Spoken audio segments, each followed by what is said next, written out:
വിഭാഗീയതയുടെ പ്രഭവ കേന്ദ്രം.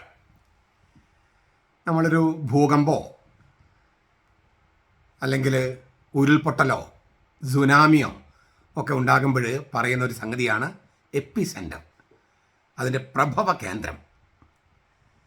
എറണാകുളം അങ്കമാലി അതിരൂപതയാണ് സീറോ മലബാർ സഭയിലെ വിഭാഗീയതയുടെ പ്രഭവ കേന്ദ്രം, എപ്പി സെൻറ്റർ. ഞാനത് പല പ്രാവശ്യം പറഞ്ഞിട്ടുണ്ട്. കൃത്യമായ രേഖകൾ സഹിതം, ചരിത്രവും രേഖകളും എല്ലാം സഹിതമാണ് ഞാൻ പറഞ്ഞിരിക്കുന്നത്. ഇത് ഞാനതിലെ ചില കാര്യങ്ങൾ കൂടി പറയാൻ ആഗ്രഹിക്കുകയാണ്. 1894 ലിയോ 13 മാർപ്പാപ്പ Orientalium Dignitas on the churches of the East എന്ന ശ്ലൈഹിക ലേഖനത്തിൽ പറയുന്ന ഒരു സംഗതിയാണ് ഞാനിപ്പോൾ സൂചിപ്പിക്കുന്നത്. ഞാൻ ഇന്നലെ അപ്പസ്റ്റോലിക് ലെറ്ററിൻ്റെ ശ്ലൈഹിക ലേഖനത്തിൻ്റെ പേര് പറഞ്ഞത് തെറ്റിപ്പറഞ്ഞു. എനിക്ക് തോന്നണത് ഓറിയന്താലും ഡിഗ്നിത്താത്തിസ് എന്ന് ഞാൻ പറഞ്ഞതെന്നാണ് എൻ്റെ ഓർമ്മ. ഡിഗ്നിത്താസ് എന്നാണ്, ഓറിയന്താലിയും ഡിഗ്നിത്താസ്. അത് സൂചിപ്പിച്ചത് ലത്തീൻ ഭാഷയിൽ വലിയ പ്രാവീണ്യമുള്ള ഇരിങ്ങാലക്കുട രൂപത്തിൽ അച്ഛൻ വർഗീസ് പാലത്തെങ്കിൽ അച്ഛനാണ്. അപ്പം അച്ഛൻ എന്നോട് സൂചിപ്പിച്ചു അത് ഓറിയന്താലിയും ഡിഗ്നിത്താസ് എന്നാണ്. അപ്പോൾ ഞാൻ ഇന്നലെ തെറ്റി പറഞ്ഞത് തിരുത്തണം. ഞാൻ ഇന്നത്തെ ഡിസ്ക്രിപ്ഷനകത്ത് ഇതിൻ്റെ ഡീറ്റെയിൽസ് ഇടാം, അതിൻ്റെ സ്പെല്ലിംഗ് എല്ലാം, വർഷവും മാർപ്പാപ്പയുടെ പേര് ഞാൻ പറഞ്ഞതെല്ലാം കറക്റ്റാണ്, അത് ഞാൻ പറയാം. അപ്പോൾ ഈ ഓറിയന്താലിയും ഡിഗ്നിത്താസ് എന്ന രേഖയിൽ 1894 19 നൂറ്റാണ്ടിലത്തെ കാര്യം പറയണേ, 1894 അതിൻ്റെ 100ാം വാർഷികത്തിലാണ് ഈ കിഴക്കൻ്റെ വെളിച്ചം എന്ന് പറഞ്ഞിട്ട് ജോൺ പോൾ രണ്ടാമൻ മാർപ്പാപ്പ 1995 എഴുതിയത്. അപ്പോൾ 1894 ലിയോ 13 മാർപ്പാപ്പ ഈ ഓറിയന്താലിയും ഡിഗ്നിത്താസ് പൗരസ്ത്യ സഭകളെക്കുറിച്ച് എന്നുള്ള ആ അപ്പസ്തോലിക ലേഖനത്തിൽ ഒരു കാര്യം ഇങ്ങനെ സൂചിപ്പിക്കുന്നുണ്ട്. തൻ്റെ കീഴിലുള്ളവർക്ക് ആത്മീയ ശുശ്രൂഷ ചെയ്യാൻ പൗരസ്ത്യ സഭകളിലെ ഒരു പാത്രിയാർക്കിസിന് ആവശ്യത്തിന് പുരോഹിതന്മാരില്ലെങ്കിൽ, തൻ്റെ കീഴിലുള്ള അൽമായർക്ക് ആത്മീയ ശുശ്രൂഷ ചെയ്യാൻ പൗരസ്ത്യ സഭകളിലെ ഒരു പാത്രിയാർക്കിസിന് ആവശ്യത്തിന് പുരോഹിതന്മാരില്ലെങ്കിൽ മറ്റൊരു റീത്തിലെ മറ്റൊരു സഭയിലെ പുരോഹിതനെ നിയമിക്കാം. ആ പുരോഹിതൻ, അങ്ങനെ നിയമിക്കപ്പെടുന്ന പുരോഹിതൻ ആ സഭയിൽ, ഏത് സഭയിൽ ശുശ്രൂഷയ്ക്ക് പോകുന്നുവോ ആ സഭയിൽ ഉപയോഗത്തിലിരിക്കുന്ന ലിറ്റർജിക്കൽ രീതി അനുസരിച്ച് പുളിപ്പില്ലാത്ത അപ്പമോ അക്സിമോസ് അർട്ടോസ് പുളിപ്പില്ലാത്ത അപ്പമോ പുളിപ്പുള്ള അപ്പമോ കൂദാശ ചെയ്യേണ്ടതാണ്. ഒരു വൈദികൻ മറ്റൊരു സഭയിൽ ശുശ്രൂഷ ചെയ്യാൻ പോകുമ്പോൾ പാത്രിയാർക്കിസോ മേജർ ആർച്ച് ബിഷപ്പ് അങ്ങനെ അപ്പോയിന്റ് ചെയ്യുമ്പോൾ ആ പുരോഹിതൻ അവിടെ ചെല്ലുമ്പോൾ ആ സഭയിൽ നിലവിലിരിക്കുന്ന ലിറ്റർജിക്കൽ പാരമ്പര്യം പാലിക്കണം. പൗരസ്ത്യ സഭകൾ പുളിപ്പുള്ള അപ്പമാണ് ഉപയോഗിക്കുന്നത്. പാശ്ചാത്യ സഭ, ലത്തീൻ സഭ പുളിപ്പില്ലാത്ത അപ്പമാണ് ഉപയോഗിക്കുന്നത്. രണ്ടിനും ദൈവശാസ്ത്രമുണ്ട്. അതിനാൽ ഒരു വൈദികൻ, ലത്തീൻ വൈദികൻ ആണെങ്കിൽ പോലും അങ്ങനെ നിയമിക്കപ്പെട്ടാൽ, പാത്രിയാർക്കസ് അല്ലെങ്കിൽ മേജർ ആർച്ച് നിയമിച്ചാൽ അവിടെ ചെല്ലുമ്പോൾ ആ സഭയിൽ ഇരിക്കുന്ന ലിറ്റർജിക്കൽ പാരമ്പര്യം അനുസരിച്ചുള്ള അപ്പമാണ് കൂദാശ ചെയ്യേണ്ടത്. അങ്ങനെ പകരം നിയമിക്കപ്പെടുന്ന വൈദികൻ സാധിക്കുന്നിടത്തോളം മറ്റൊരു പൗരസ്ത്യ സഭയിലെ വൈദികനായിരിക്കണം. ഇത് ലിയോ 13 മാർപ്പാപ്പ പറഞ്ഞതാണ്. അതായത് ചുരുക്കം ഇതാണ്, ഈ പൗരസ്ത്യ സഭകളിലെ വിശുദ്ധ പാരമ്പര്യങ്ങൾ അത് ബൈബിളിലെ തിരുവചനങ്ങൾ അടിസ്ഥാനമാക്കിയുള്ളതാണ്. ആ പാരമ്പര്യങ്ങൾ സംരക്ഷിക്കപ്പെടണം. ഇതാണ് മാർപ്പാപ്പ പറയുന്നതിന്റെ ചുരുക്കം. കത്തോലിക്ക സഭയ്ക്ക് വളരെ നിഷ്കർഷയുള്ള കാര്യമാണിത്. കാരണം വളരെ സമ്പന്നമായ വിവിധ പാരമ്പര്യങ്ങൾ ചേർന്നാണ് കത്തോലിക്ക സഭയിലെ നിധി, ഈ ദൈവിക രഹസ്യ നിധി. അതിലെ ഏതെങ്കിലും ഒരു ദൈവശാസ്ത്രമോ ഏതെങ്കിലും ലിറ്റർജിക്കൽ പാരമ്പര്യമോ ഇല്ലാതായാൽ, അന്യം നിന്ന് പോയാൽ അത്രയും വലിയൊരു സമ്പത്താണ് നമുക്ക് നഷ്ടപ്പെടുക. അതുകൊണ്ട് പൗരസ്ത്യ സഭകളിലെ തനത് പാരമ്പര്യങ്ങൾ ഒരു കാരണവശാലും കൈമോശം വരാതിരിക്കാൻ വേണ്ടിയാണ് ആ സഭയിലെ ലിറ്റർജിക്കൽ പാരമ്പര്യം അനുസരിച്ചുള്ള അപ്പം കൂദാശ ചെയ്യണമെന്ന് ലിയോ 13 മാർപ്പാപ്പ 1894 കൽപ്പിച്ചത്. സ്വർഗരാജ്യം ഒരു സ്ത്രീ 3 ഇടങ്ങഴി മാവിൽ ചേർത്ത പുളിപ്പിന് സദൃശം. ലൂക്ക 13:21. സ്വർഗരാജ്യം ഒരു സ്ത്രീ 3 ഇടങ്ങഴി മാവിൽ അത് പുളിക്കുവോളം ചേർത്ത പുളിപ്പിന് സദൃശം. ലൂക്ക 13:21. ആ പുളിപ്പ്, ആ സ്വർഗരാജ്യം യേശു തന്നെയാണ്. ആ പുളിപ്പ്, ആ സ്വർഗരാജ്യം യേശു തന്നെയാണ്. ഔട്ടോബസിലൈ എന്നാണ് ഒരിജൻ പറയണേ, സഭാപിതാവായി ഒരിജൻ. അതിൽ സ്വർഗരാജ്യം എന്ന് പറഞ്ഞാൽ യേശു തന്നെയാണ്. അപ്പോൾ യേശു എന്ന ഒരല്പം പുളിപ്പ് മതി ഈ ലോകത്തെ, ഈ 3 ഇടങ്ങഴി മാവ് എന്ന് കരുതപ്പെടുന്ന ഈ ലോകത്തെ മുഴുവൻ പുളിപ്പിക്കാൻ. ഇതാണ് യേശു പറഞ്ഞത്. അപ്പോൾ യേശു എന്ന ഒരല്പം പുളിപ്പ് മതി, ഒരാൾ മതി. ഈ പാരമ്പര്യമാണ് പുളിപ്പുള്ള അപ്പം ഉപയോഗിക്കുന്ന പൗരത്വ സഭകളിലുള്ളത്. പൗരത്വ സഭകൾ ഈ പാരമ്പര്യം അനുസരിച്ചാണ്, തിരുവചനം അനുസരിച്ചാണ്. എന്നാൽ പാശ്ചാത്യ സഭയിൽ യഹൂദ പാരമ്പര്യം അനുസരിച്ച് പുളിപ്പില്ലാത്ത അപ്പമാണ് ഉപയോഗിക്കുന്നത്. അതിനും ദൈവശാസ്ത്രമുണ്ട്. അപ്പോൾ ലത്തീൻ സഭ പുളിപ്പില്ലാത്ത അപ്പം ഉപയോഗിക്കുന്നു, അതിന് ദൈവശാസ്ത്രമുണ്ട്. പൗരത്വ സഭ പുളിപ്പുള്ള അപ്പം ഉപയോഗിക്കുന്നു കൂദാശ ചെയ്യാൻ, അതിനും ദൈവശാസ്ത്രമുണ്ട്. ഇങ്ങനെ 2 ദൈവശാസ്ത്രങ്ങളും വേണമെന്നാണ് മാർപ്പാപ്പ പറഞ്ഞത്. എന്നാൽ പാറേക്കട്ടിൽ പിതാവ് ഇത് അംഗീകരിക്കാൻ തയ്യാറല്ല. പാറേക്കട്ടിൽ പിതാവിൻ്റെ വിചാരം പുളിപ്പുള്ള അപ്പം ഉപയോഗിക്കുന്നത് തെറ്റാണെന്നാണ്. മാർപ്പാപ്പ ഇങ്ങനെ പറഞ്ഞിട്ട് പോലും ഈ പാറേക്കട്ടിൽ പിതാവ് അത് സ്വീകരിക്കാൻ തയ്യാറല്ല. അതുകൊണ്ട് തന്നെ മാർപ്പാപ്പയെ ധിക്കരിക്കുന്ന ഒരു രീതി പാറേക്കട്ടിൽ പിതാവ് സ്വീകരിച്ചു. നമ്മൾ അതേക്കുറിച്ച് ചെറുതായിട്ട് ഇന്നലെ സൂചിപ്പിച്ചിരുന്നു. നമുക്കതിനെ കുറച്ചുകൂടി കാര്യങ്ങളിലേക്ക് പോകാം.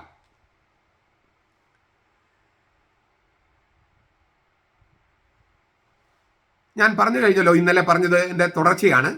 ഈ 1962 തക്സ, നമ്മുടെ തനത് തക്സ, ഏറ്റവും മൗലിക തക്സ, അത് അല്ലേ സ്വീകരിക്കാതെ സ്വന്തമായൊരു തക്സ ഉണ്ടാക്കി 1968 എന്നിട്ട് കബളിപ്പിച്ച് തുടക്കം അല്ലേ ഒരു കുർബാനങ്ങ് തുടങ്ങി പാറേക്കട്ടിൽ പിതാവ്. ആ ധിക്കാരം ഇല്ലേ, ആ ധിക്കാരം അവസാനിപ്പിക്കേണ്ടതുണ്ട്. ഞാനൊരു അന്നത്തെ ധിക്കാരത്വം 68 മുതലുള്ള പാറേക്കട്ടിൽ പിതാവിൻ്റെ ധിക്കാരം അത് തന്നെയാണ് ഇപ്പോഴും എറണാകുളത്ത് തുടരണേ. നമ്മൾ ഒരു പഴഞ്ചൊല്ല് പറയില്ലേ, അമ്മയെ പോലെ മോള് അപ്പനെ പോലെ മോൻ എന്ന് പറഞ്ഞതുപോലെ പാറേക്കട്ടിൽ പിതാവ് മാർപ്പാപ്പയെ ധിക്കരിച്ചു, കബളിപ്പിച്ചു. അത് തന്നെ ഇപ്പോഴും തുടരാണ്. ശരിക്കും അവർ അപ്പൻ്റെ മോൻ തന്നെ, അപ്പൻ്റെ മോൻ തന്നെ ധിക്കാരത്തിലാണ് ജനിച്ചത്. പിന്നെ എങ്ങനെയാണ് അവിടെ അനുസരണം ഉണ്ടാകുക? എത്ര വർഷമായി മാർപ്പാപ്പന്മാരെ ധിക്കരിക്കുന്നു. അത് ആ ധിക്കാരത്തിന് നടപടിയെടുക്കാൻ കഴിയാതെ പോയതിന് നമുക്ക് കാരണങ്ങളുണ്ട്. വിശദാംശങ്ങൾ ഞാൻ പറയുന്നില്ല. ഈ മെത്രാന്മാരുടെ തന്നെ ഐക്യത ഉണ്ടായിരുന്നില്ല. ഈ ചരിത്രം അല്ലെങ്കിൽ ഇതിൻ്റെ ദൈവശാസ്ത്രം, പൗരത്വ സഭകളുടെ പാരമ്പര്യം, ഇത് സഭാ നേതൃത്വത്തിൽ ഇരുന്നവർ പലരും പഠിച്ചില്ല. കുറച്ച് പേര് പഠിച്ചു, കുറച്ച് പേര് പഠിച്ചില്ല. അതുകൊണ്ട് പഠിക്കാത്തത് കൊണ്ടും അറിയാത്തത് കൊണ്ടും ഐക്യതയുണ്ടായില്ല. അപ്പോൾ തീരുമാനമെടുക്കാനായിട്ട്, സ്ട്രോങ് ആയിട്ടുള്ള തീരുമാനമെടുക്കാൻ, ധിക്കാരത്തിന് തീരുമാനമെടുക്കാൻ അന്നും കഴിഞ്ഞിട്ടില്ല, ഇപ്പോഴും നമുക്ക് കഴിയുന്നില്ല. അതിൻ്റെ വിശദാംശങ്ങൾക്ക് നമുക്ക് പോകേണ്ട കാര്യമില്ല. നമുക്ക് ചരിത്രത്തിലേക്ക് പോകാം. തങ്ങളെ അനുസരിക്കാതെ കർദിനാള്, അത് പാറേക്കാട്ടിൽ പിതാവ് മുന്നോട്ട് പോകുന്നു എന്ന് റോമിനറിയാം, പൗരത്വ തിരുസംഘത്തിനറിയാം, പരിശുദ്ധ സിംഹാസനത്തിനറിയാം, പൗരസ്ത്യ തിരുസംഘത്തിനറിയാം. അപ്പോൾ ഇത് തിരുത്തപ്പെടണം. ഈ റോമ മാർപ്പാപ്പയെ ധിക്കരിച്ചുകൊണ്ടും പരിശുദ്ധ സിംഹാസനത്തെയും പൗരസ്ത്യ തിരുസംഘത്തെയും ധിക്കരിച്ചുകൊണ്ടും സീറോ മലബാർ സഭയ്ക്ക് മുന്നോട്ട് പോകാൻ കഴിയില്ല. അതിൻ്റെ നേതാവായിരുന്ന പാറേക്കട്ടിൽ പിതാവിന് മുന്നോട്ട് പോകാൻ കഴിയില്ല. തിരുത്തണം. മാത്രമല്ല, ആ തിരുത്തേണ്ടതൊരു അടിയന്തര ഘട്ടമായിട്ട് വന്നു. കാരണം 1986 ഫെബ്രുവരി 1 മുതൽ 10 വരെ തീയതികളിൽ ജോൺ പോൾ രണ്ടാമൻ മാർപ്പാപ്പ ഇന്ത്യ സന്ദർശിക്കുകയാണ്. ആ ഫെബ്രുവരി 8-ാം തീയതി കോട്ടയത്ത് വെച്ച് ഈ സഭ അനുശാസിക്കുന്ന തരത്തിൽ സഭയുടെ ലിറ്റർജി അനുസരിച്ച് കുർബാന അർപ്പിക്കാൻ മാർപ്പാപ്പയ്ക്ക് താല്പര്യമുണ്ട്. അപ്പോൾ അതിനു മുമ്പ് തന്നെ ഈ തിരുത്താനുള്ള ശ്രമങ്ങൾ വത്തിക്കാൻ തുടങ്ങി. 80-ൽ, 83-ൽ, 85-ൽ ഒക്കെ ഇടപെടലുകൾ നടത്തുകയാണ്. അതിൽ ഈ ചില രേഖകൾ മാത്രം ഞാനൊന്ന് സൂചിപ്പിക്കുകയാണ്. അതായത് ഞാനൊന്ന് ആവർത്തിച്ചോട്ടെ. 1986 മാർപ്പാപ്പ വന്ന് കോട്ടയത്ത് നവീകരിക്കപ്പെട്ട തക്സ ഉപയോഗിച്ച് കുർബാന ചൊല്ലാൻ ആഗ്രഹിക്കുന്നു. എന്നാൽ അത് സംഭവിക്കണമെങ്കിൽ പാറേക്കട്ടിൽ പിതാവിനെ തിരുത്തേണ്ടതുണ്ട്. ആ തിരുത്തലുകൾ നേരത്തെ നടത്തണമല്ലോ. അപ്പോൾ വത്തിക്കാൻ 80-ലും 83-ലും 85-ലും ഒക്കെ ശ്രമിക്കുകയാണ് പാറക്കട്ടിൽ പിതാവിനെ തിരുത്താനായിട്ട്. അതിലെ 2 പ്രധാനപ്പെട്ട രേഖകൾ ഞാൻ നിങ്ങളുടെ മുമ്പിൽ ഹാജരാക്കുകയാണ്. ഒന്ന്, 1980 ഓഗസ്റ്റ് മാസം 12-ാം തീയതി 1980 മാർപ്പാപ്പ ഇന്ത്യയിലേക്ക് വരാനുള്ള കാര്യങ്ങൾ അവിടെ ഇങ്ങനെ ചിന്തിച്ച് തുടങ്ങിയിട്ടുള്ളൂ വത്തിക്കാനിൽ. അപ്പോൾ 5-6 വർഷം മുമ്പ് തന്നെ 1980 ഓഗസ്റ്റ് മാസം 12-ാം തീയതി പൗരത്വ തിരുസംഘം സീറോ മലബാർ സഭയെ ഇങ്ങനെ അറിയിച്ചു. ആ വാക്കുകൾ ഞാൻ വായിക്കുകയാണ്. പൗരത്വ സഭകൾക്ക് വേണ്ടിയുള്ള തിരുസംഘം തയ്യാറാക്കുകയും 1957 പ്ലീനറി സമ്മേളനത്തിൽ ഞാൻ ഒന്നുകൂടി വായിക്കട്ടെ. പൗരത്വ സഭകൾക്ക് വേണ്ടിയുള്ള തിരുസംഘം തയ്യാറാക്കുകയും സീറോ മലബാർ സഭയുടെ മെത്രാന്മാരുടെ പഠനത്തിനും പരിശോധനയ്ക്കുമായി സമർപ്പിക്കുകയും 1957 പ്ലീനറി സമ്മേളനത്തിൽ അംഗീകരിക്കുകയും പരിശുദ്ധ പിതാവ് തന്നെ അംഗീകാരം നൽകുകയും കേരളത്തിൽ സുറിയാനിയിൽ പ്രസാദനം ചെയ്യുകയും ചെയ്ത 1962 തക്സയിൽ നിന്ന് തീർത്തും അന്തരമുള്ളതാണ് പാറേക്കാട്ടിൽ പിതാവ് തയ്യാറാക്കിയ 1968 പുതിയ തക്സ. നമുക്കിത് ഒന്നുകൂടി വായിക്കണ്ടേ? പൗരത്വ സഭകൾക്ക് വേണ്ടിയുള്ള തിരുസംഘം തയ്യാറാക്കുകയും സീറോ മലബാർ സഭയുടെ മെത്രാന്മാരുടെ പഠനത്തിനും പരിശോധനയ്ക്കുമായി സമർപ്പിക്കുകയും 1957 പ്ലീനറി സമ്മേളനത്തിൽ അംഗീകരിക്കുകയും പരിശുദ്ധ പിതാവ് തന്നെ അംഗീകാരം നൽകുകയും കേരളത്തിൽ സുറിയാനിൽ പ്രസാദനം ചെയ്യുകയും ചെയ്ത 5 പ്രധാനപ്പെട്ട കാര്യങ്ങളാണ് 1962 തക്സ. അതാണ് തനത് തക്സ അല്ലെങ്കിൽ മൗലിക തക്സ. അതിൽ നിന്ന് തീർത്തും അന്തരമുള്ളതാണ് പാറേക്കാട്ടിൽ പിതാവ് 1968 തയ്യാറാക്കിയ പുതിയ തക്സ. അതാണ് ഒന്നാമത്തെ കാര്യം അവർ നോട്ട് ചെയ്തിരിക്കുന്നത്. 2, 1968 ഈ പുതിയ തക്സ പരീക്ഷണാർത്ഥം നൽകിയിരിക്കുന്ന 2 വർഷത്തെ പരിധി കവിഞ്ഞു പോകരുതെന്ന് 1969 മെയ് മാസം 9-ാം തീയതി സീറോ മലബാർ സഭയുടെ മെത്രാന്മാരെ അറിയിച്ചിട്ടുള്ളതാണ്. 1968 പാറക്കട്ടിൽ പിതാവ് തയ്യാറാക്കിയ പുതിയ തക്സ പരീക്ഷണാർത്ഥം നൽകിയിരിക്കുന്ന 2 വർഷത്തെ കാലാവധി പരിധി കഴിഞ്ഞ് കവിഞ്ഞ് പോകാൻ പാടില്ലെന്ന് 1969 തന്നെ മെയ് മാസം 9-ാം തീയതി തന്നെ സീറോ മലബാർ സഭയുടെ മെത്രാന്മാരെ അറിയിച്ചിട്ടുള്ളതാണ്. Report on the state of liturgical reform in the Syro Malabar church എന്ന രേഖയിൽ നമ്പർ 10. പോൾ പള്ളത്തിൻ്റെ പുസ്തകമുണ്ട്. എനിക്കൊന്നത് PDF ആയിട്ടൊക്കെ പബ്ലിക് ഡൊമൈനിലുണ്ട്. അതിൽ നിങ്ങൾ വായിച്ചാൽ കിട്ടും. ഈ പറഞ്ഞ സംഗതി അതിനകത്ത് കാണും. രണ്ടാമതൊരു കാര്യം, അതായത് ഇത് 80 എഴുതിയിരിക്കുന്നതാണ്. 80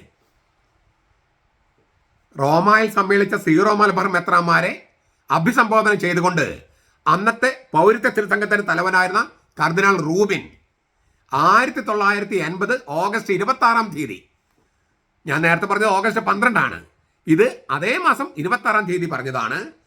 1968 തക്സയുടെ കാര്യം പറഞ്ഞാൽ ഞങ്ങളുടെ റിപ്പോർട്ടിൽ ചൂണ്ടിക്കാട്ടിയിട്ടുള്ളതുപോലെ ആവശ്യത്തിന് സൂക്ഷ്മ പരിശോധനയ്ക്ക് വിധേയമാക്കാതെയാണ് അതിൻ്റെ ഉപയോഗം അനുവദിച്ചത്. ഞാൻ ഇന്നലെ പറഞ്ഞിരുന്നു, അതായത് തക്സ സമർപ്പിക്കുക, മലയാളത്തിൽ സമർപ്പിക്കുക, പിറ്റേ ദിവസം തന്നെ അനുവാദം വാങ്ങിക്കുക, പിറ്റേ ദിവസം തന്നെ അത് ചൊല്ലിത്തുടങ്ങുക, ഇങ്ങനെയുള്ള കുറെ കലാപരിപാടികൾ നടത്തിയിരുന്നു. അതിൽ വത്തിക്കാനും തെറ്റുപറ്റി. ആ തെറ്റ് ഏറ്റു പറയുകയാണ് പൗരത്വ തിരുസംഘത്തിൻ്റെ കർദിനാളായിരുന്ന കർദിനാൾ റൂബിൻ. കർദിനാൾ റൂബിൻ നമ്മുടെ നാട്ടിൽ വന്നിട്ടുണ്ട്, കേരളത്തിൽ വന്നിട്ടുണ്ട്. ഞാൻ നേരിട്ട് കണ്ടിട്ടുണ്ട് സെമിനാരിൽ പഠിക്കുന്ന കാലത്ത്. ആ കർദിനാൾ റൂബിൻ പറയാണ്, സീറോ മലബാർ സഭയിലെ മെത്രാന്മാരെ റോമിൽ സമ്മേളിച്ച മെത്രാന്മാരെ അഭിസംബോധന ചെയ്തിട്ടാണ് ഇത് പറഞ്ഞത്. അതായത് 68 തക്സയുടെ കാര്യം പറഞ്ഞാൽ ഞങ്ങൾക്കൊരു തെറ്റ് പറ്റി, വേണ്ടത്ര സൂക്ഷ്മ പരിശോധന കൂടാതെയാണ് പാറക്കാട്ടിൽ പിതാവിന് അനുവാദം കൊടുത്തത്. അതുകൊണ്ട് തന്നെ അത് 2 വർഷത്തിൽ കൂടുതൽ പോകാൻ പാടില്ലെന്നും അത് കഴിഞ്ഞാൽ അത് മാറ്റണമെന്നും കൃത്യമായിട്ട് പറഞ്ഞിരുന്നു. പക്ഷേ പാറക്കാട്ടിൽ പിതാവ് കൂട്ടാക്കിയില്ല, ധിക്കാരം തുടർന്നു. ഇപ്പോൾ അദ്ദേഹത്തിൻ്റെ മക്കള് എറണാകുളം അങ്കമാലി അതിരൂപതയിൽ ധിക്കാരം തുടരുന്നു, അപ്പനെ പോലെ മക്കള്.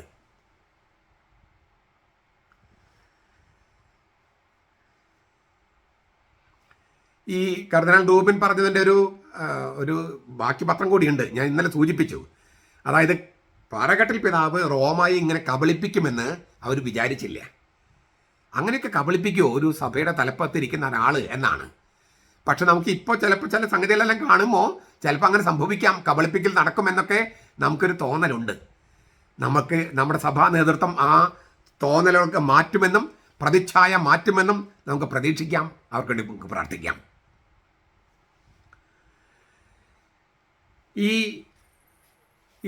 ഇതൊക്കെ മെത്രാന്മാർ അറിഞ്ഞുകൊണ്ട്, അന്നത്തെ മെത്രാന്മാർ ഇത് അറിയാണല്ലോ, ഇതെല്ലാം റോമിൽ നിന്ന് വരികയാണ്. അപ്പോൾ ഒരു പ്രശ്നം സഭയിൽ ഈ 80കളിൽ വലിയൊരു പ്രശ്നം ഉടലെടുത്തു. എന്താണ്? റോമയുടെ അംഗീകാരമില്ലാതെയാണ് പാറക്കെട്ടിൽ പിതാവ് കുർബാന തക്സ നടപ്പാക്കിയത്. ഇത് എല്ലാ രൂപതകൾക്കും മെത്രാന്മാർക്ക് മനസ്സിലായി.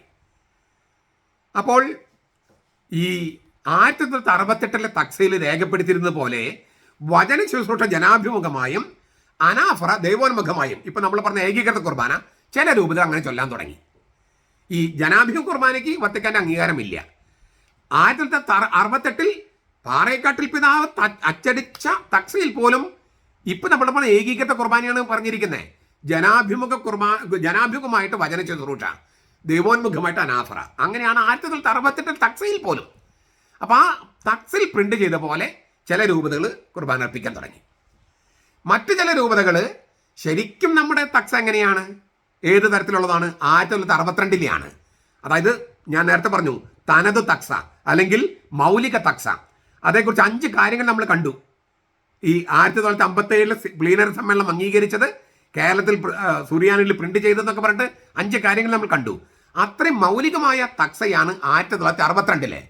അപ്പം ചില രൂപതകൾ അതാണല്ലോ ശരിക്കുള്ളത്. 1962 തക്സ അനുസരിച്ച് കുർബാന ചൊല്ലാൻ തുടങ്ങി ചില രൂപതകൾ. ഇപ്പം 2 തരമായി. ഈ മൂന്നാമത് ഒരു കൂട്ടർ ഒരു സ്ഥലത്തും എഴുതാത്ത ജനാഭിമുഖ കുർബാന, ഇപ്പം എറണാകുളം അങ്കമാലി അതിരൂപിൽ നടക്കുന്ന ജനാഭിമുഖ കുർബാന അങ്ങനെ ഒരു സ്ഥലത്തും എഴുതിയിട്ടില്ല. ഈ പാറക്കെട്ടിൽ പിതാവ് പ്രിന്റ് ചെയ്ത തക്സയിൽ പോലും ജനാഭിമുഖ കുർബാന എന്നൊരു പരിപാടിയില്ല. വചന ശുശ്രൂഷ വേണമെങ്കിൽ ജനാഭിമുഖം ചൊല്ലാമെന്നേ ഉള്ളൂ. പക്ഷേ ഒരു സ്ഥലത്തും രേഖപ്പെടുത്താത്ത, ഒരു അംഗീകാരവുമില്ലാത്ത ഈ ജനാഭിമുഖ കുർബാന മറ്റു ചിലർ തുടങ്ങി. അപ്പോൾ 3 തരത്തിൽ കുർബാനയായി. ഒന്ന് 1962 ഒറിജിനൽ തക്സ അനുസരിച്ചുള്ള ശരിക്കും ഉള്ള രീതി അനുസരിച്ചുള്ള കുർബാന. പിന്നെ 1968 പാറക്കെട്ടിൽ പിതാവ് പ്രിന്റ് ചെയ്ത് പബ്ലിഷ് ചെയ്ത തക്സയിൽ എഴുതിയിരിക്കുന്ന പോലെ വചന ശുശ്രൂഷ ജനാഭിമുഖമായും അനാഫറ ദൈവോന്മുഖമായും അങ്ങനെ. പിന്നെ ഒരു സ്ഥലത്തും രേഖപ്പെടുത്താത്ത, ഒരു അംഗീകാരവുമില്ലാത്ത, മാർപ്പാപ്പയെ ധിക്കരിച്ച് തുടങ്ങിയ പാറക്കെട്ടിൽ പിതാവ് തുടങ്ങിയ ജനാഭിമുഖ കുർബാന. ഇങ്ങനെ 3 തരം കുർബാനകളായി സീറോ മലബാർ സഭയിൽ. വിഭാഗീയതയുടെ എപ്പി സെന്റർ, പ്രഭവ കേന്ദ്രം എവിടെയാണ്? മാർപ്പാപ്പയെയും പരിചിത സിംഹാസനത്തെയും പൗരത്വ തിരുസംഘത്തെയും ധിക്കരിച്ച പാറക്കെട്ടിൽ പിതാവും ആ പാറക്കെട്ടിൽ പിതാവിന് തെറ്റ് മനസ്സിലാക്കിയിട്ടും തിരുത്താൻ തയ്യാറാകാത്ത എറണാകുളം അങ്കമാലി അതിരൂപതയിലെ വിമത വൈദികരുമാണ് സീറോ മലബാർ സഭയുടെ വിഭാഗീയതയുടെ എപ്പി സെന്റർ, പ്രഭവ കേന്ദ്രം. അതുകൊണ്ട് തന്നെ അത് തിരുത്തിയാലേ സഭയിൽ ഐക്യതയുണ്ടാകൂ. കബളിപ്പിച്ച് നേടിയ, തിന്മ ചെയ്ത് നേടിയ ഒരു തിന്മയെ നൈരന്തര്യമാക്കണം. ഞങ്ങൾക്കത് സ്ഥിരമായിട്ട് പാപം അംഗീകരിച്ച് തരണം, ലീഗലൈസ് ചെയ്ത് തരണം. ഈ ലിറ്റർജിക്കൽ വേരിയന്റ് എന്ന് പറയുന്നത് ഞങ്ങൾ കബളിപ്പിച്ച് നേടിയത്, ഞങ്ങൾ തിന്മ ചെയ്ത് നേടിയത്, ഒറ്റക്കെട്ടായി നിന്ന് നേടിയത്, ആ തിന്മയെ ഞങ്ങൾക്ക് ആ തിന്മ നിരന്തരം ചെയ്യാനുള്ള പെർമിഷൻ തരണമെന്നാണ്. അതാണ് പറഞ്ഞതിൻ്റെ അർത്ഥം. ഈ ലിറ്റർജിക്കൽ വേരിയന്റ് എന്ന് പറഞ്ഞാൽ ഞങ്ങളുടെ 30 വർഷത്തെ പാരമ്പര്യം എന്ന് പറയുന്നതോ 50 വർഷത്തെയും 60 വർഷം പാരമ്പര്യം എന്ന് പറയുന്നതോ കേവലം 2 വർഷം മാത്രം അനുവാദം ഉണ്ടായിരുന്ന സംഗതിയാണ്. അതും കബളിപ്പിച്ച് നേടിയത്. റോമിൻ്റെ അംഗീകാരമില്ല, കബളിപ്പിച്ച് നേടിയത്. റോമിന് ചെറിയൊരു തെറ്റ് പറ്റി, അത് വേണ്ടത്ര സൂക്ഷ്മ പരിശോധന ചെയ്തില്ല. അതുകൊണ്ട് 2 വർഷത്തേക്ക് കൂടുതൽ പാടില്ലെന്ന് കട്ടായം വിലക്കിയ സംഗതിയാണ്. ഇത്ര വരെ, അത് 70 മുതൽ ഇത്രയും കൊല്ലം ഈ ധിക്കാരമാണ് തുടരണേ. ആ ധിക്കാരമാണ്, അനുസരണക്കേടാണ്, തിന്മയാണ്, പാപമാണ്. ഞങ്ങൾക്ക് സ്ഥിരമായി ചെയ്യാൻ അനുവാദം തരണമെന്ന് പറഞ്ഞ് മെത്രാന്മാരെ സമീപിക്കണേ. ലിറ്റർജിക്കൽ വേരിയന്റ് എങ്ങനെ മെത്രാന്മാർക്ക് കൊടുക്കാൻ പറ്റും? എങ്ങനെ മാർപ്പാപ്പയ്ക്ക് അനുവദിക്കാൻ പറ്റും? എങ്ങനെ പരിശുദ്ധ സിംഹാസനവും പൗരസ്ത്യ തിരുസംഘത്തിനോ അനുവദിക്കാൻ പറ്റും? ഇതെല്ലാം ചരിത്രമല്ലേ, ഇതൊക്കെ രേഖകളല്ലേ. അപ്പൊ ഞാൻ വീണ്ടും ആവർത്തിക്കുക, ആരാണ്, എവിടെയാണ് ഈ വിഭാഗീയതയുടെ എപ്പിസെന്റർ, പ്രഭവ കേന്ദ്രം. എന്നിട്ട് ഐക്യത വേണം, ഐക്യത വേണം, ഐക്യത വേണമെന്നും പറഞ്ഞ് അവർ തന്നെ വാദിക്കുക. എന്താണ് അവർ പറഞ്ഞ ഐക്യത? തിന്മ ചെയ്യാനുള്ള അംഗീകാരം, ലീഗലായിട്ട് നിയമപരമായിട്ട് തിന്മ ചെയ്യുന്ന അംഗീകാരം വേണത്രേ. അതിനെ കൊടപിടിക്കാനായിട്ട് ന്യായാധിപന്മാരും പിന്നെ മൽപ്പാന്മാരും. എന്തൊരു കഷ്ടമാണ് നമ്മുടെ സഭയുടെ അവസ്ഥ. ഇനി ഇതിനൊരു മറുവശം കൂടിയുണ്ട്. പാറേക്കട്ടിൽ പിതാവ് രണ്ടാമത്തെ സൂനോദോസിന്റെ ചൈതന്യത്തിൽ ആരംഭിച്ച കുർബാനക്രമത്തിന് പുറംതിരിഞ്ഞു നിൽക്കുന്ന കൽദായവാദികളാണ് വിഭജനത്തിന്റെ ഉത്തരവാദികൾ എന്ന് പ്രചരിപ്പിച്ചു. എറണാകുളത്ത് ഇങ്ങനെ പ്രചരിപ്പിക്കുകയാണ്. ഇപ്പോഴും അവർ അതാണല്ലോ ചെയ്യുന്നത്. ഏകം സുബോധന ഇതിലൂടെയൊക്കെ ഇങ്ങനെ കല്ല് വെച്ച നുണകള് അത് നിയന്ത്രിക്കാൻ പറ്റാതെ പകച്ചു നിൽക്കുന്ന സഭാ നേതൃത്വം. ഒരു വാക്കെങ്കിലും പരസ്യമായിട്ട് പറയണ്ടേ ഇതൊന്നും സഭയുടെ ഔദ്യോഗിക ചാനൽ അല്ലെന്ന്? അത് പറയാൻ ചങ്കൂറ്റം കാണിക്കണ്ടേ? എന്താണ് നേതൃത്വം എന്ന് പറഞ്ഞാൽ അർത്ഥം? വളഞ്ഞു ഒടിഞ്ഞു പോകുന്നതോ, അതോ കാർക്കശം വേണ്ടടുത്ത് കാർക്കശം കാണിക്കുന്നതോ? ഐക്യതയാണ് പറയേ. എന്തോന്ന് ഐക്യത?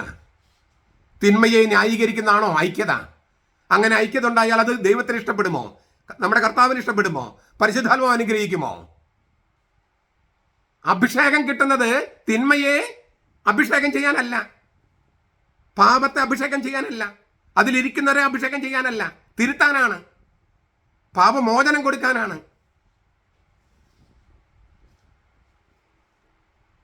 സത്യദീപം അതങ്ങ് പ്രചരിപ്പിച്ചു. ആരാണ്? കൽദായവാദികളാണ് വിഭാഗീയതയുടെ വക്താക്കള്. വിഭാഗിതരാശാൻ, പൗത്യ പിതാവാണ് വിഭാഗിതരാശാൻ എന്ന് പ്രചരിപ്പിച്ചു. എവിടെയാണ് വിഭാഗീയത ഉണ്ടായത്? ആരാണ് വിഭാഗീയത നടപ്പാക്കിയത്? പാറക്കെട്ടിൽ പിതാവും അദ്ദേഹത്തെ പിന്താങ്ങുന്ന എറണാകുളം അങ്കമാലി അതിരൂപതയിലെ വിമത വൈദികരുമല്ലേ? ഞാൻ അൽമായരെ കുറ്റപ്പെടുത്തില്ല. നിങ്ങൾക്കത് അറിയാൻ സാധിച്ചിട്ടുണ്ടാവില്ല. ഇപ്പം നിങ്ങൾ അറിയണം.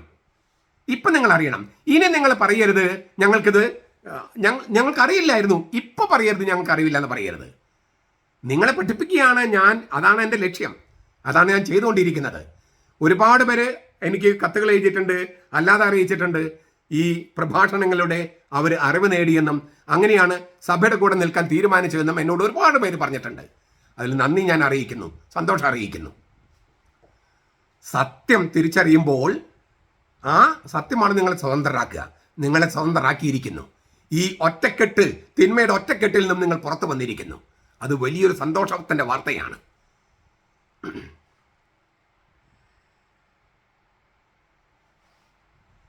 ഞാൻ പെട്ടെന്നൊന്ന് ഇതുവരെ പറഞ്ഞ കാര്യങ്ങൾ നമുക്കൊന്ന് സംഗ്രഹിച്ച് നമുക്ക് ഇന്നത്തെ നിർത്താം.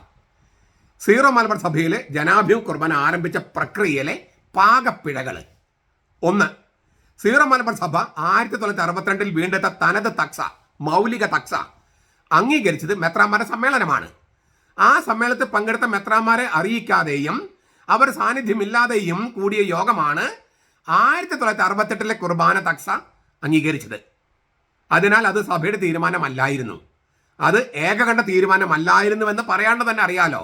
അത് പാറേക്കട്ടിൽ പിതാവും അദ്ദേഹത്തെ സപ്പോർട്ട് ചെയ്യുന്ന ഏതാനും ആളുകളും കൂടി തട്ടിക്കൂട്ടി ഉണ്ടാക്കിയ ഒരു സംഗതിയാണ്.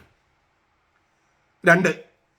പാറേക്കട്ടിൽ പിതാവ് റോമായിൽ സമർപ്പിച്ചത് മലയാളത്തിലുള്ള തക്സയാണ്. റോമായിലുള്ളവർക്ക് അത് വായിക്കാനോ പരിശോധിക്കാനോ കഴിയില്ല. മാത്രമല്ല മലയാളം തക്സയുടെ ഇംഗ്ലീഷ് ലത്തീൻ പരിഭാഷകൾ സമർപ്പിക്കണമെന്ന നിബന്ധന പാറേക്കട്ടിൽ പിതാവ് പാലിച്ചില്ല. 3. തലേദിവസം മലയാളത്തിൽ തക്സ സമർപ്പിക്കുക, പിറ്റേ ദിവസം അതിന് അംഗീകാരം തരണമെന്ന് പറയുക. അത് റോമായിലെ പൗരത്വ സംഘം പഠിക്കാനോ സൂക്ഷ്മ പരിശോധന ചെയ്യാനോ മുതിർന്നില്ല. കാരണം തങ്ങളെ ഈ പാറക്കെട്ടിൽ പിതാവ് പറ്റിക്കുമെന്ന് അവർ വിചാരിച്ചില്ല. അത് അവരുടെ വശം തെറ്റ്. ആ തെറ്റ് അവർ ഏറ്റുപറയുകയും അത് തിരുത്താനുള്ള നടപടികൾ സ്വീകരിക്കുകയും ചെയ്തു. 4. പൗരത്വ സംഘം അംഗീകാരം നൽകുന്നത് ടെലിഗ്രാം വഴി വേണമെന്ന് പറഞ്ഞിരുന്നു പാറക്കെട്ടിൽ പിതാവ്. അപ്പോഴും വത്തിക്കാനിലുള്ളവർ വിചാരിച്ചു നാട്ടിൽ എന്തെങ്കിലും ഒരു പ്രധാനപ്പെട്ട ഫംഗ്ഷൻ ഉണ്ടാകും, അതുകൊണ്ടായിരിക്കും അവരത് കൊടുത്തു, സൂക്ഷ്മ പരിശോധന കൊടുക്കാതെ. അപ്പോഴും അവർ വിചാരിച്ചത് പാറക്കെട്ടിൽ പിതാവ് തങ്ങളെ കബളിപ്പിക്കുമെന്ന്. കബളിപ്പിക്കില്ല, അങ്ങനെ ആ ചിന്തയെ വന്നില്ല. പിന്നീട് കബളിപ്പിക്കപ്പെട്ടതിന് ശേഷമാണ് തങ്ങൾ കബളിപ്പിക്കപ്പെട്ടല്ലോ എന്ന കാര്യം മനസ്സിലാകുന്നത്. അത് തിരുത്താൻ അവർ ശ്രമിച്ചത്. പാറക്കെട്ടിൽ പിതാവ് 1968 റോമായിൽ സമർപ്പിച്ച മലയാളം തക്സയിൽ പോലും വചന ശുശ്രൂഷ മാത്രം ജനാഭിമുഖമായി ചൊല്ലാവുന്നതാണ് എന്നാണ് രേഖപ്പെടുത്തിയിരിക്കുന്നത്. നിങ്ങൾ എറണാകുളത്തെ പഴയ പള്ളികളൊക്കെ ഒന്ന് പോയി നോക്കുക. 1968 തക്സ് അവിടെ കാണും. അതിൻ്റെ തുടക്കത്തിൽ പൊതു നിർദ്ദേശങ്ങൾ കൊടുത്തിട്ടുണ്ടാവും. അതിൽ എഴുതിയിരിക്കുന്നത് ഇങ്ങനെയാണ്: വചനശുശ്രൂഷ മാത്രം വേണമെങ്കിൽ ജനാഭിമുഖമായി ചൊല്ലാവുന്നതാണ്. എന്നാൽ എഴുതിയ പോലെയല്ല ചൊല്ലിയത് ആരുടെയും അനുവാദമില്ലാതെ എവിടെയും രേഖപ്പെടുത്താത്ത കാര്യമാണ്. ഒരു അംഗീകാരമില്ലാത്ത കാര്യം ജനാഭിമുഖ കുർബാന. ആരുടെയും അനുവാദമോ അംഗീകാരമോ ഇല്ലാതെ തോന്നിയവാസമായിട്ട് തുടങ്ങിയതാണ് ജനാഭിമുഖ കുർബാന സീറോ മലബാർ സഭയിൽ. പൗരസ്ത്യ സഭയാണ് സീറോ മലബാർ സഭ. ആ പൗരസ്ത്യ സഭയ്ക്ക് ഒരു പാരമ്പര്യമുണ്ട്. ആ പാരമ്പര്യം പാലിച്ചാൽ തന്നെയാണ് അത് പൗരസ്ത്യ സഭയിൽ നിലനിൽക്കുള്ളൂ. ഞങ്ങൾക്ക് മാർപ്പാപ്പ ചൊല്ലുന്ന കുർബാന വേണമെന്ന് പറയുന്നവർക്ക് മാർപ്പാപ്പ എങ്ങനെ കുർബാന ചൊല്ലുന്ന അറിയില്ല, അത് ലത്തീൻ സഭയാണെന്ന് അറിയില്ല. മണ്ടത്തരം വിളിച്ചു പോവുകയാണ്.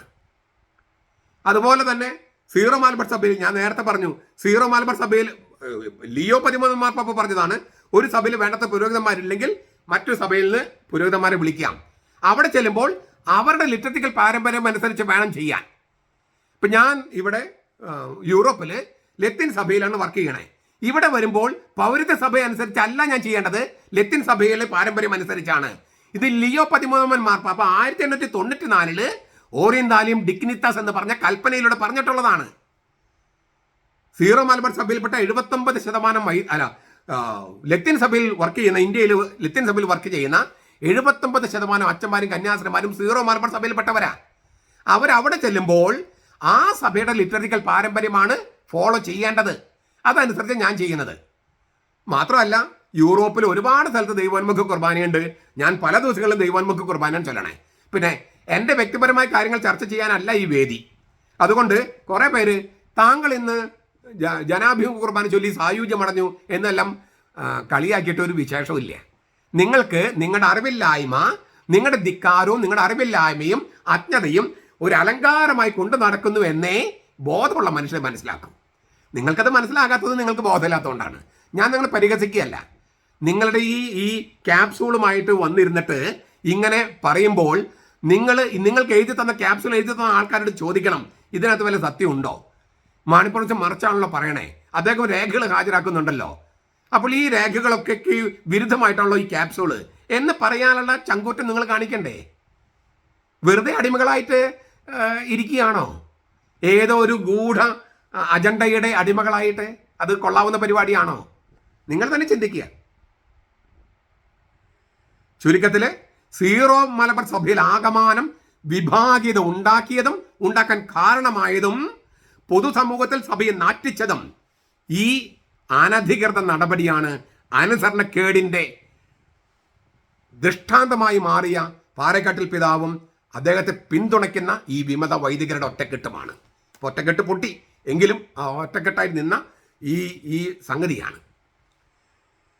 അൽമാരുടെ ആവശ്യം പരിഗണിച്ചാണ് ജനാഭിമുഖ കുർബാന ആരംഭിച്ചതെന്ന പല്ലവി വിമത വൈദികരിങ്ങനെ പറഞ്ഞുകൊണ്ടിരിക്കുകയാണ്, ആവർത്തിച്ചുകൊണ്ടിരിക്കുക. തീർത്തും തെറ്റാണ്. കാരണം അക്കാലത്ത് അൽമായ സമർപ്പിച്ച മെമ്മോറാണ്ടങ്ങളിലോ നിവേദനങ്ങളിലോ ഈ ആവശ്യം ഉണ്ടായിരുന്നില്ല. മാത്രമല്ല അൽമാരെല്ലാവരും ജനാഭിമുഖമായിട്ടല്ല നിൽക്കുന്നത്, എല്ലാവരും നിൽക്കുന്നത് ദൈവോന്മുഖമായിട്ടാണ്. അൽമാരെല്ലാവരും ദൈവോന്മുഖമായിട്ട് നിൽക്കണേ. ഒരാൾ മാത്രമാണ് തലതിരിഞ്ഞ് നിൽക്കുന്നത്, വികാരിയച്ഛൻ. അതുകൊണ്ട് അൽമായർ പറഞ്ഞെന്ന് പറയുന്നതിൽ ന്യായം എന്തുണ്ട്? അവർ നിൽക്കുന്ന ദിശയിലേക്ക് അല്ലേ അവരുടെ പ്രതിനിധിയും തിരിഞ്ഞു നിൽക്കണമെന്നല്ലേ അവർ ആഗ്രഹിക്കുക. ഞാനിത് മുമ്പ് പറഞ്ഞിട്ടുണ്ട്. ഇരിങ്ങാലക്കുട രൂപതയിൽ ഇപ്പോഴല്ല, 89-ലാണ് എനിക്ക് പട്ടം കിട്ടുന്നത്. 89 ഡിസംബർ 89 ഇരിങ്ങാലക്കുട രൂപതയിലെ എല്ലാ പള്ളിയിലും ബേമയുണ്ടായിരുന്നു. കത്തീഡ്രൽ പള്ളിയിൽ ദേവാലയവീരി ഉണ്ടായിരുന്നു. മൈനർ സെമിനാരിൽ ദേവാലയവീരി ഉണ്ടായിരുന്നു. അപ്പം അതിനു മുമ്പ് നടന്ന ചർച്ചകളിൽ ഈ അച്ഛൻ എങ്ങോട്ട് തിരിയണമെന്ന ചർച്ച പാസ്റ്റർ കൗൺസിലിൽ വെച്ചു. അപ്പോൾ MC പോള്, പിന്നീട് ഇനിയാൾക്കുടെ ഇലക്ഷനൊക്കെ നിന്ന MC പോള്, ആ MC പോളേട്ടൻ എഴുന്നേറ്റെന്ന് പറഞ്ഞു, അച്ഛന്മാരെ ഒരു കാര്യം ഞങ്ങൾക്ക് മനസ്സിലാവുന്നില്ല, ഈ പാസ്റ്റർ കൗൺസിൽ ചർച്ച ചെയ്യേണ്ട കാര്യമുണ്ടോ? ഞങ്ങളെല്ലാവരും ഒറ്റ ദിശയിലേക്കാണ് തിരിഞ്ഞു നിൽക്കണേ, ദൈവത്തിലേക്ക്. അച്ഛൻ മാത്രമാണ് തല തിരിഞ്ഞു നിൽക്കണേ. അപ്പോൾ നിങ്ങൾ അച്ഛന്മാർ തീരുമാനിച്ചാൽ പോരെ എങ്ങോട്ട് തിരിഞ്ഞു നിൽക്കണമെന്ന്? ഞങ്ങളുടെ സമയം പാഴാക്കേണ്ട കാര്യമുണ്ടോ? കാരണം ഞങ്ങളെല്ലാവരും ദൈവത്തിലേക്ക് തിരിഞ്ഞു നിൽക്കണേ. അച്ഛൻ മാത്രമാണ് ദൈവത്തിനെതിരെ തിരിഞ്ഞു നിൽക്കണേ. അപ്പോൾ എങ്ങോട്ട് തിരിയണമെന്ന് നിങ്ങൾ അച്ഛന്മാർ തീരുമാനിച്ചാൽ പോരെ, ഞങ്ങൾ അൽമാരുടെ സമയം കളയണ്ടെന്ന് പറഞ്ഞു. ആ ചർച്ച അവിടെ തീർന്നു. ഇത് അന്ന് പാസ്റ്റൽ കൗൺസിലിൽ സെക്രട്ടറി ആയിരുന്ന ആളാണ് ഇപ്പോൾ ഇരിങ്ങാലക്കുട രൂപതയുടെ മെത്രാൻ. ഇത് ഞാൻ പറഞ്ഞ കാര്യങ്ങൾ അവർക്ക് കൂടി ബോധ്യമുണ്ടാകും എന്ന് വിചാരിച്ചിട്ട് ഞാനത് പറയണേ. ചുരുക്കത്തിൽ അൽമായരുടെ ആവശ്യപ്രകാരം അല്ല ചെയ്തത്. അച്ഛന്മാർ പറഞ്ഞത് അത് അങ്ങനെ തന്നെ കൈയടിച്ച് പാസ്സാക്കുകയാണ് മിക്ക അൽമായരും ചെയ്യുക. അവർക്കങ്ങനെ പറ്റൂ. അച്ഛന്മാരെ എതിർത്ത് ശീലം നമുക്കില്ല, അൽമായർക്കില്ല. അച്ഛന്മാർ നല്ലതേ ചെയ്യൂ, തിന്മ ചെയ്യാൻ പറയില്ല എന്നുള്ളൊരു ബോധത്തിൽ നിന്നാണ് അച്ഛന്മാരെ അനുസരിക്കുന്നത്. അതുകൊണ്ട് അച്ഛന്മാർക്കെതിരെ നിൽക്കാനായിട്ട് അൽമായർക്ക് മനസ്സുണ്ടാവില്ല.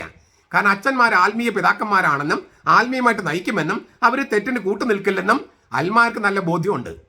ഇപ്പോഴാണ് നമുക്കത് ആ ബോധ്യങ്ങൾ തെറ്റിപ്പോയോ എന്ന പേടി ഉണ്ടാകുന്നത്. കാരണം ചരിത്രം, ഈ ധിക്കാരത്തിൻ്റെ ചരിത്രം നമ്മൾ കേട്ട് നമ്മുടെ ഹൃദയം മരവിച്ച് ഇരിക്കുകയാണ്, ചെവിയെല്ലാം തഴമ്പിച്ചിരിക്കുക. കേവലം 2 വത്സരത്തേക്ക് പരീക്ഷാർത്ഥം നൽകപ്പെട്ടതായിരുന്നു 1968 ഈ പുതിയ തക്സ. സീറോ മലബാർ സഭയുടെ പാരമ്പര്യമുള്ള തക്സയല്ല, പാറക്കട്ടിൽ പിതാവിൻ്റെ മനസ്സില്ലേ മാനസപുത്രി അല്ലെങ്കിൽ മാനസപുത്രനായ ഈ തക്സ. 2 വത്സരം കഴിഞ്ഞാൽ അത് ഉപയോഗിക്കരുതെന്ന് 1969 പൗരത്വ തിരുസംഘം സീറോ മലബാർ സഭയെ ഓർമ്മപ്പെടുത്തിയിരുന്നു. എന്നാൽ 1986 വരെ ചില രൂപതകളിലും 89 വരെ മറ്റു ചില രൂപതകളിലും അത് ചൊല്ലിക്കൊണ്ടിരുന്നു. അത് തിരുത്താനായിട്ട് 1991 തീരുമാനമെടുത്തു. ആ തീരുമാനം നടപ്പാക്കാൻ കുറച്ച് മെത്രാന്മാർ എന്താ പറയുക ചങ്കൂറ്റ് കാണിച്ചില്ല. അങ്ങനെയാണ് 21 അതായത് 20 കൊല്ലം കഴിഞ്ഞിട്ട് വീണ്ടും തീരുമാനമെടുത്തു 2021. അപ്പോൾ പുതിയ വ്യാഖ്യാനവുമായിട്ട് വന്നു. കോവിഡിൻ്റെ മറവിലും പിന്നെ ഭൂമി കുംഭകോണവുമായിട്ട് ബന്ധപ്പെട്ട് ഭൂമി കുംഭകോണം മറച്ചു വെക്കാനും കൂടിയിട്ടാണ് ഈ കാര്യങ്ങൾ ചെയ്തെന്ന് പറഞ്ഞിട്ട് വിമതരുടെ. നിങ്ങൾ പറയൂ, ഞാൻ ഈ പറഞ്ഞ കാര്യങ്ങൾക്കൊക്കെ തെളിവുകളും രേഖകളും ഞാൻ ഹാജരാക്കുകയാണ്. അപ്പോൾ പിന്നെ എന്തിനാണ് ഈ വിമത വൈദ്യർ ഇങ്ങനെ കല്ല് വെച്ച നുണ പ്രചരിപ്പിച്ച് വിഭാഗീയത നിലനിർത്തണമെന്ന് പറയുന്നത്? സഭയിലെ ഒരു സഭയിലെ എല്ലാ രൂപതകളിലും നമുക്ക് 24 സഭകളുണ്ട്, പൗരത്വ സഭകളുണ്ട് കത്തോലിക്ക സഭയിൽ. ഓരോ സഭയ്ക്കും അതിന് ലിറ്റർജി ഉണ്ട്. ഒരു സഭയുടെ ഉള്ളിൽ തന്നെ ഓരോ രൂപതയ്ക്കും ലിറ്റർജി പാടുണ്ടോ? ഇല്ല. അതല്ലേ ഐക്യത എന്ന് പറഞ്ഞില്ല. ഐക്യത എന്ന് പറഞ്ഞാൽ കുർബാനയുടെ ഐക്യതയാണ് ഒന്നാമത് വരേണ്ടത്. അത് വരണമെങ്കിൽ ഈ 34 രൂപതയിൽ നടപ്പാക്കിയ ആ ഏകീകൃത കുർബാന എറണാകുളം അങ്കമാലി അതിരൂപതയിൽ നടപ്പാകണം. ആ നടപ്പാകാൻ ഇപ്പോൾ വരുന്ന സിനഡ് ശക്തമായി തീരുമാനമെടുക്കണമെന്നാണ് ലോകത്തുള്ള സകല മനുഷ്യരുടെയും താല്പര്യം. സീറോ മലബാർക്കാരുടെ മാത്രമല്ല, ക്രിസ്ത്യാനികൾ മാത്രമല്ല, ഹിന്ദുക്കളും മുസ്ലിംസും പോലും ആഗ്രഹിക്കുന്നത് അതാണ്. നേതൃത്വത്തിന് ദിശാബോധം വേണം, ചങ്കൂറ്റം വേണം, ചങ്കുറപ്പ് വേണം, തീരുമാനങ്ങൾ എടുക്കണം, നടപ്പാക്കണം. എല്ലാ തീരുമാനങ്ങളും തീരുമാനിച്ചതിന് ശേഷം പിന്നെ ചർച്ച എന്ന് പറഞ്ഞു പോകാൻ പാടില്ല. അതാണ് നേതൃത്വം കൊണ്ട് മനുഷ്യർ മനസ്സിലാക്കണേ. സീറോ മലബാർ സഭയും അങ്ങനെ മനുഷ്യർ ചിന്തിക്കുന്നതിൽ ചിന്തിക്കും എന്ന് നമുക്ക് പ്രതീക്ഷിക്കാം. നേതൃത്വം ചിന്തിക്കുമെന്നും മറ്റുള്ള നടപ്പാക്കുമെന്നും ചിന്തിക്കാം. ഞാൻ വീണ്ടും ആവർത്തിക്കുകയാണ്, ഇത് പറയുന്നത് ആരോടും വൈരാഗ്യമോ പകയോ വിദ്വേഷമോ ഒന്നും വെച്ചിട്ടല്ല. തെറ്റ് തിരുത്തണമെങ്കിൽ തെറ്റ് ആദ്യം തിരിച്ചറിയണം. തെറ്റ് തിരിച്ചറിയാനായിട്ട് ചരിത്രം ഞാൻ നിങ്ങളുടെ മുമ്പിൽ അവതരിപ്പിച്ചതാണ്.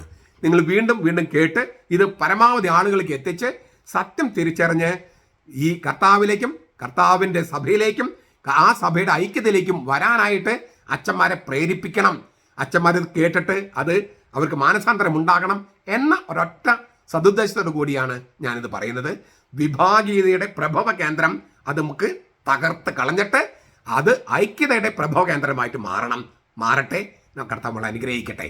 നമുക്കൊരു പ്രാർത്ഥനയോടുകൂടി ഒരു ആശീർവാദത്തോടുകൂടി നമുക്കത് അവസാനിപ്പിക്കാം. നമ്മുടെ കർത്താവ് ഈശോ മിശിഹായുടെ കൃപയും പിതാവായ ദൈവത്തിൻ്റെ സ്നേഹവും പരിശുദ്ധാത്മാവിൻ്റെ സഹവാസവും നാം എല്ലാവരോടും കൂടി ഉണ്ടായിരിക്കട്ടെ, ഇപ്പോഴും എപ്പോഴും എന്നേക്കും. ആമേൻ.